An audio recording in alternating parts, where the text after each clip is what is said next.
last century was dominated by the electric bulb, and now everything is possible. So I'm happy that this is my time to design light.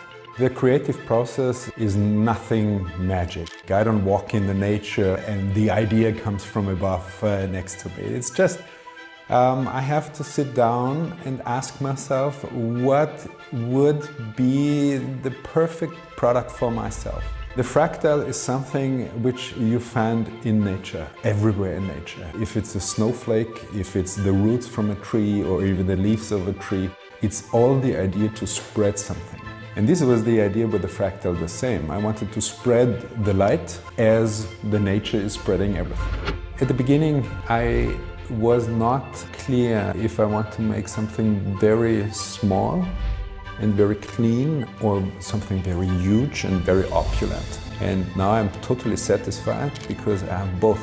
I made the range from a very clear, very simple piece to a very opulent and huge chandelier.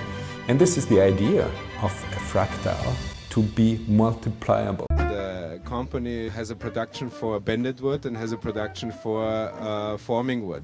So I wanted to make a combination between bended wood and forming wood, and which is this chair, and which as far as I know nobody did before in this case. And I wanted to make it very stable, and normally bended wood chairs have a construction in between to make it more stable. And here we have a construction which is on the back of the chair and holding also the backrest. You know, Ton is on one hand it's a very traditional, old and traditional company. On the other hand, it's a very short and very modern company and a very young company. So my intuition was to make a new contemporary chair on one hand, but on the other hand, you should see that the great-grandfather of this chair was actually made by Michael Tonnet. The connection between the legs and the backrest and everything is reminding a little bit on old bended wood chairs, yes.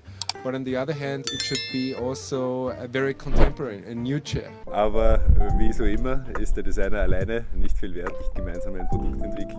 Die Firma Bene gibt es seit 1790, sprich seit 230 Jahren. Dass wir uns seit 230 Jahren damit beschäftigen und auseinandersetzen, war die Veränderungen und europäischer oder globaler Player. Und als jemand, der wie kaum ein anderer, ist es natürlich Pflicht und Aufgabe zugleich, immer wieder darüber nachzudenken, wie sich Arbeitswelten verändern und wie die Arbeit von morgen aussieht. Deswegen haben wir auch den Future of Work Report herausgebracht und haben den gemeinsam mit dem Fraunhofer Institut auch nochmal mit dem Challenge Future of Work Report nochmals selbst hinterfragt und so zwei Werke, die Arbeit von morgen und übermorgen voraussehen. Und die Parameter, die Zukunft unserer Arbeit beeinflussen, ist ein großer Parameter, ist das Thema der Digitalisierung. Wir arbeiten mit Computern die letzten, ich sage jetzt mal 30 Jahre auf dem Arbeitsplatz, das ist grundsätzlich nichts anderes. Aber die Art, wie wir mit Computern umgehen und Devices umgehen, hat sich stark verändert. Also die Bereiche des Privaten und des Beruflichen und diese Verschmelzung ineinander ist ganz wesentlich, auch für die Gestaltung eines Möbels. Ja. Auch die Strukturen in den Unternehmen verändern sich und auch das Werteverhältnis oder das Wertegefüge einer neuen Generation, vor allem auch in der Kreativbranche, ist ein ganz anderes als der, sage ich jetzt noch, meiner Generation oder der meiner Eltern. Zum Beispiel Furniture company Tonnet in Germany. One machine jumped into my eyes and it was a complete new CNC bending machine for steel tubes. And if you're in front of it and see the steel bending within seconds, you're absolutely fascinated by this machine. A tube, a steel tube, which is actually a two-dimensional piece going from A to B and becomes within seconds a constructive body and a stable object you can use. It's just like making rapid prototyping, but instead of plastic, and it's a real piece, you can really sit on it. And it's the absolutely, I must say, the absolutely fantastic toy for any designers. And this machine is from BLM group in northern Italy. And so we went to Italy and worked with this machine. And this machine is actually made for serial production, but it has no tooling.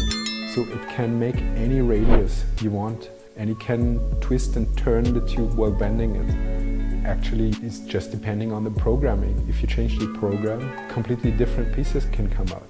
So as the Wohndesign Pure Vienna asked me to make an installation in the Hofburg, which is one of the biggest traditional buildings in the center of Vienna, I knew exactly I wanted to make something with this machine. And I wanted to make different chairs as an experiment, just consisting of one steel tube, and you actually can sit under them without having additional backrest or additional seat shell.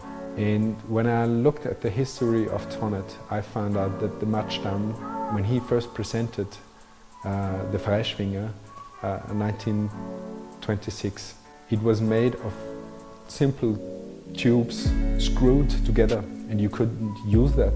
It's just a presentation of an idea, of a concept, without having any backrest, without having any seat shell.